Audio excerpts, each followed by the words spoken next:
நடிகர் மற்றும் தாவேகா தலைவர் விஜய் அண்ட் சங்கீதாவுடைய விவாகரத்து தான் இப்போ பேசும் பொருளா இருக்கு.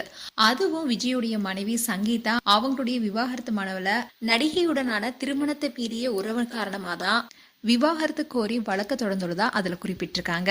இதை தொடர்ந்துதான் நடிகை த்ரிஷாவை பலரும் திட்டிட்டு வராங்க. இதனால த்ரிஷா தரப்புல இருந்து சில விஷயங்கள் வெளியாகி இருக்கு. தமிழ் சினிமாவில் முன்னில்லாத அளவுக்கு பல பிரபலங்களுடைய விவாகரத்து செய்தி தான் ஃபேன்ஸ் மத்தியிலையும் பொதுமக்கள் மத்தியிலையும் பேரதிர்ச்சி ஏற்படுத்தியிருக்கு. இந்நிலையில் தான் விஜய் அண்ட் சங்கீதா 2 பேருமே கடந்த சில வருடங்களாவே பிரிந்து வாழ்வதா ஏகப்பட்ட கிசுகிசுகளும் வெளியானுச்சு. விஜய் ஃபேன்ஸ் அண்ட் தாவேகா தொண்டர்கள் அதை மறுத்துட்டே வந்தாங்க.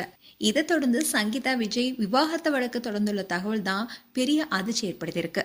விஜய் பட அறிவிப்பு வந்தாலே ட்விட்டர் பேஜ் உட்பட சோஷியல் மீடியாலே ட்ரெண்ட் ஆயிடுவாரு விஜய். இப்படி இருக்க சொல்ல தான் அவருடைய டிவோர்ஸ் விஷயமும் இந்திய அளவில் ட்ரெண்ட் ஆயிட்டு இருக்கு. அதுலயும் சங்கீதா விஜய் அவங்களுடைய மனுவில் நடிகையுடன் விஜய்க்கு இருந்த